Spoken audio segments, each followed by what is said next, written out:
అందరికి నమస్తే. రాష్ట్ర ఆర్థిక పరిస్థితి పైన సెంట్రల్ గవర్నమెంట్ ఒక రిపోర్ట్ ఇచ్చింది. ఇది అది చూసిన తర్వాత తెలంగాణ పెనం నుంచి పుగిలకు పడిందేమో అనిపించింది. ఏంటంటే డిఫ్లేషన్, ద్రవ్యోల్బణం మైనస్లోకి వెళ్ళిపోయింది. దానివల్ల ఏంది ఈ ద్రవ్యోల్బణాలు అవి ఇవి మనకు అర్థం కావు. బట్ మన కొనుగోలు శక్తి తగ్గిపోయింది.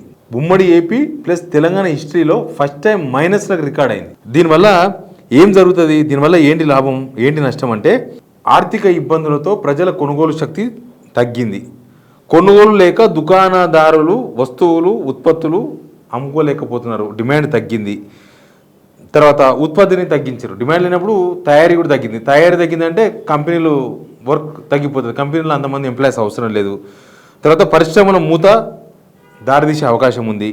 తర్వాత ప్రోత్సాహకాలు లేకపోవడంతోన పెట్టుబడులు లేవు. ఇప్పటిదాకా ఒక కంపెనీ కూడా లేదు.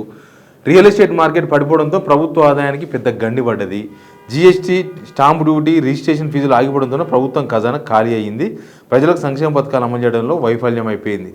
ఇక దీనికి చాలా చాలా కారణాలు ఉన్నాయి. ఎందుకు మన తెలంగాణ ఈ స్టేజ్కి పడిపోయింది అనే దాని మీద రిపోర్ట్లో కొన్ని అంశాలని వాటి మాత్రమే నేను ప్రస్తావిస్తా. సిగ్నల్ టీవీ చూసిన వాళ్ళందరికీ థ్యాంక్స్. సబ్స్క్రైబ్ చేసుకోవడం మాత్రం మర్చిపోవద్దు. ఎందుకంటే ఎప్పటికప్పుడు మన తెలంగాణ ఏమవుతుందో చెప్తాం కాబట్టి. ఏంది దీనివల్ల భూముల ధరల పతనం, ఉపాధి గల్లంతు, కొత్త కంపెనీలు రాకపోవడం, ఉన్న కంపెనీలు ప్రొడక్టివిటీ తగ్గించుకోవడం, దానిలో జాబ్స్ తీసివేయడం, కొత్తగా జాబులు ఎక్కే వాళ్ళకు జాబులు దొరకపోవడం, వ్యాపారాలంతా సన్నగిల్లిపోవడం, తెలంగాణ ప్రభుత్వానికి రావాల్సిన డబ్బులు రాకపోవడం, ఇది డిఫ్లేషన్ అంటారు దీన్ని.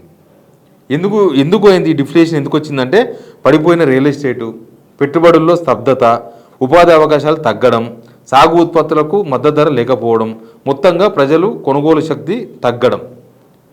ఇది జూన్ రిపోర్ట్. యాక్చువల్గా నిజానికి గ్రామీణ ప్రాంతాలు అంటే ఊర్లో అయితే -1.54, నగర ప్రాంతాలు అంటే సిటీల టౌన్లో అయితే -0.45, మొత్తం యావరేజ్గా 0.93 యావరేజ్గా.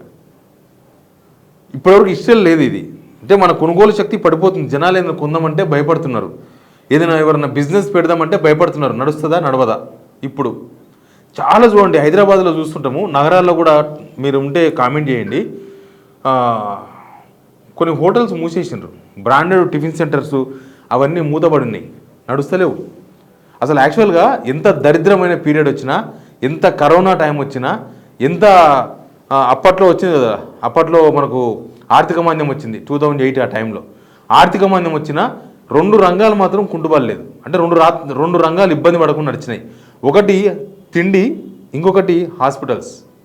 మనోళ్ళు ఇంకా ఎంతైనా లాస్ట్కి తిండి తినాలి కదా, రోగం వస్తే హాస్పిటల్కి పోవాలి. కాబట్టి ఈ 2 రంగాల్లో ఎటువంటి ఇబ్బంది పడలే. కొంచెం పడ్డది ఎఫెక్ట్, పెద్దగా అన్ని రంగాల మీద పడ్డట్టు ఎఫెక్ట్ పడలే. తయారీ రంగము, సేవా రంగము, లేకపోతే ఉద్యోగాలు, వేరే వేరే రంగాల్లో ఉద్యోగాలు, దాని మీద పడలే. కానీ ఇప్పుడు తెలంగాణలో దేశంలో ఉన్న అన్ని రాష్ట్రాల కంటే ఇక్కడ కొనుగోలు శక్తి తగ్గిపోయిందంట. ఒకప్పుడు మనోళ్ళు కార్లు కొనేవాళ్ళు పొడుగు పెట్టి, ఇప్పుడు కార్ల కొనుగోలు శక్తి తగ్గింది. కార్లని కాదు, ఇంతకుముందు 4 డ్రెస్సులు తీసుకునే వాళ్ళు ఇప్పుడు 2 డ్రెస్సులు తీసుకుంటున్నారు. ఇంతకుముందు ఏదంటే అది దమ్కి దావత్ చేసేవాళ్ళు ఇప్పుడు ఆగి దావతులు చేసుకుంటున్నారు. ఇంతకుముందు ఫుల్ బాడీలు అమ్ముకునే వాళ్ళు ఇప్పుడు క్వార్టర్ బాడీలు కొనుక్కుంటున్నారు. నాకు మొన్న ఒక అతను చెప్తున్నాడు, ఎల్బినార్ ఏరియాలో వాళ్ళది వైన్ షాపు ప్లస్ మార్ట్ 2 కలిసే ఉంటాయి. మంచి బ్రాండెడ్ ఉంటుంది వాళ్ళ షాప్కి. ఆయన అంటాడు ఎవ్రీ డే 15 నుంచి 18 లక్షల కౌంటర్ ఉండేదంట వాళ్ళకు. 15 నుంచి 18 లక్షలు. ఇప్పుడు 5 నుంచి 6 లక్షలు పడిపోయిందంట. ఎంత శాతం పడిపోయింది? 15% ఎక్కడ, 5% ఎక్కడ? అంటే కొనుగోలు చేసేవాళ్ళు లేరు. మరి మందుకున్న దగ్గర ఫుల్ బిజీగా ఉండరుగా జనం. అంటే అంతా కోటర్ బాటిలోలే, ఫుల్ బాటిల్ తీసుకొని పోయి దావతులు చేసే అది లేదు. కొనుగోలు శక్తి తగ్గింది. ఇంకా దీనివల్ల ఏం జరుగుతుంది, ఏమవుతుంది? రాష్ట్ర ఆదాయం పైన తీవ్రమైన ప్రభావం చూపిస్తుంది. మీకు తెలుసు కదా, ఇప్పుడు 6,000 కోట్లు, 7,000 కోట్లు, 8,000 కోట్లు అప్పు తీసుకొస్తున్నారు ఎవ్రీ మంత్. రీసెంట్గా మొన్న 1,500 కోట్లు తీసుకున్నారు. రేపు 5వ తారీఖు నాడు మళ్ళీ 5,000 కోట్లు పెట్టుకున్నారు. మామూలుగా బాగుపడుతున్న వాళ్ళమైతే ఎక్కడన్నా 2,000 కోట్లు మనకు అవసరం పడుతుంది. మనకు 2,000 కోట్లు ఎందుకు అవసరం పడుతుంది, కానీ 2,000 రూపాయలు 10,000 రూపాయలు అవసరం పడుతుంది అనుకో. 10,000 రూపాయలు అవసరం పడుతుంది అంటే వీలైనంతవరకు తక్కువ అప్పు చేయడానికి చూస్తాం. చూద్దాం, ఒక 5,000 చూడు 5,000 అడ్జస్ట్ చేసుకుంటా, కానీ ఏదో ఒకటి తీసి చూసుకుని నా దగ్గర ఏదో ఉన్నాయి కొంచెం చూసుకుని. కానీ గవర్నమెంట్ ఏం చేస్తుంది తెలుసా, ఆర్బీఐకి 2,000 కోట్లు అప్పు కావాలని పెట్టి తర్వాత 2 రోజుల్లో దాన్ని చేంజ్ చేసి 2,000 కోట్లు కాదు మాకు 5,000 కోట్లు అప్పు కావాలంటున్నారు. అంటే అప్పు చేస్తూనే ఉన్నారు, అప్పులు పెరిగిపోతున్నాయి. పాపం లాస్ట్ మంత్ అయితే ఈ అప్పులు చేసే ఏమైనా చేస్తున్నారు అంటే హోంగార్డులకు 60% జిల్లాలలో 20 తారీఖు నుంచి 25వ తారీఖు వరకు జీతాలు ఇచ్చిండ్రు. హోంగార్డ్స్ వాళ్ళ జీతాలు 30,000 వస్తాయి, ఎన్నో సంవత్సరాల నుంచి చేస్తుండ్రు, వాళ్ళకి జీతాలు ఇవ్వలేకపోయింది గవర్నమెంట్. ఇంకా మెప్మా గివి చాలా ఉన్నాయి డిపార్ట్మెంట్లు, అవన్నిటికి 20 తారీఖే వస్తాయి జీతాలు. ఫస్ట్ తారీఖు ఇచ్చేది కొన్ని డిపార్ట్మెంట్లకే, అది పోలీస్ డిపార్ట్మెంట్కి ఫస్ట్, అది హైదరాబాద్లో ఫస్ట్, ఇక్కడ సిటీలో. అప్పు చేసి కూడా పప్పు కూడా తినలేకపోతున్నామని చెప్తున్నాయి. ఇక్కడ గవర్నమెంట్ అప్పు చేస్తుంది. ఎందుకు అప్పు చేస్తుంది? గవర్నమెంట్ డబ్బులు వస్తలేవు. ఎందుకు వస్తలేవు? జనాలు కొంటే వాళ్ళకు ట్యాక్స్ల ద్వారా తర్వాత జిఎస్టీల ద్వారా డబ్బులు వస్తాయి. ఇప్పుడు ఏమన్నా ఒకవేళ ద్రవ్యోల్బణం మైనస్ అయింది కాబట్టి జనాలకు మేలు జరిగింది అనే వాళ్ళకు నేను ఒక మాట చెప్తా. ఏమన్నా రేట్లు తగ్గినాయా? పెట్రోల్ రేటు తగ్గిందా? డీజిల్ రేటు తగ్గిందా?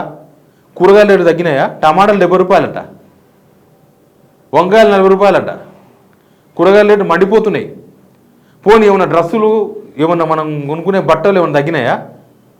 ఒకప్పుడు 500 రూపాయలకు ఒక షర్ట్ వచ్చేది, ఇప్పుడు 700, 800, 1000 రూపాయలకు పోయింది. ఒకప్పుడు అంటే ఎప్పుడో సంవత్సరాల క్రితం కాదు, ఒక సంవత్సరం క్రితం.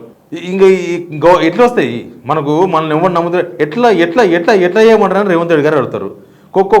కోసిన రూపాయలు రాలేదంటారు, చెప్పుల దొంగలాగా చూసిన అంటారు. నేను ఆయన భాషలో చెప్పుదామని చూస్తున్నా. ఇక మరి ఎట్లా వస్తుంది? మనం 4 రూపాయలు సంపాదిస్తుంటేనే ఇంకో 4 రూపాయలు మనకు అప్పిస్తారు. మనకు 4 రూపాయలు ఇన్కమ్ ఉంటేనే ఇంకో దగ్గర 4 రూపాయలు ఇన్కమ్ తెవచ్చు. ఈ ప్రభుత్వానికి ఇంత అప్పు దొరుకుతుంది అంటే ఆర్థిక క్రమశిక్షణ లాస్ట్ గవర్నమెంట్ కరెక్టే చేసింది, లేదా అప్పు పుట్టదు. తండ్రి పాడు చేసిపోతే సంసారం కొడుకుని ఎవరు నమ్ముతాడు? తండ్రి అప్పులపాలైపోయింది అనుకో, కొడుకుని ఎవరు నమ్ముతారు? అది కాదు ఇక్కడ సిస్టమ్. ఇక్కడ ఉన్న సిస్టమ్ను నడపలేకపోతుంది వ్యవస్థ. ఈ వ్యవస్థను కూడా నడపలేకపోతున్నారు. అట్లా జనాలలో ఇప్పుడు గవర్నమెంట్ పథకాలు కూడా జనాలకు పెద్ద డబ్బులు డంప్ చేసింది ఏమున్నది? జనాలకు డంపు అయితే అసలు రైతులకు నాకు మొన్న ఒక అతను చెప్తున్నాడు, మొన్న 3 నెలల క్రితం కొన్న ధాన్యానికి బోనస్ ఇవ్వలేదు, అంతకుముందు కొన్న ధాన్యానికి సగం ఇచ్చారు, సగం ఇవ్వలేదు, సగం మందికి ఇచ్చారు. ఆపి రైతు భరోసా ఇచ్చిండ్రు, రుణమాఫీ సగములు ఆపేసిండ్రు, సబ్సిడీలు ఏమీ లేవు. ఒక్కొక్కరు వాన పడక 2 సార్లు ఉన్నారు విత్తనాలు నిన్న మనోళ్ళు రైతులు. ఇంకా ఏమన్నా ఇంకెడికేలు వచ్చినాయి? ఏమన్నా ప్రైవేట్ జాబ్లో ఏమన్నా విరివిగా ప్రైవేట్ జాబ్లు వచ్చినాయా? వాళ్ళకి ఏమన్నా శాలరీస్ విరివిగా పెరిగినాయా? ప్రైవేట్ జాబర్స్ కష్టానికి కూడా ఫలితం దక్కుతలేదు. కష్టపడితే కూడా ప్రైవేట్ జాబుల్లో శాలరీ వస్తలేదు సరిగ్గా, అంతా కష్టానికి సరిపోను. లేకపోతే ఉద్యోగాలు పోతే కష్టపడకపోతే పోను. కొత్తగా ఉద్యోగాలు వచ్చే వాళ్ళకి ఉన్న స్వర్గధామమా? సాఫ్ట్వేర్ జాబులు ఎత్తేసారన్నా ఫస్ట్ హైదరాబాద్ గుర్తుకొస్తుంది. సాఫ్ట్వేర్ జాబ్స్ పోతాయి, మొత్తం రియల్ ఎస్టేట్ మొత్తం స్తంభించిపోయింది, సాఫ్ట్వేర్ వాళ్ళే కొనేది, సాఫ్ట్వేర్ మొత్తం ఆగిపోయింది.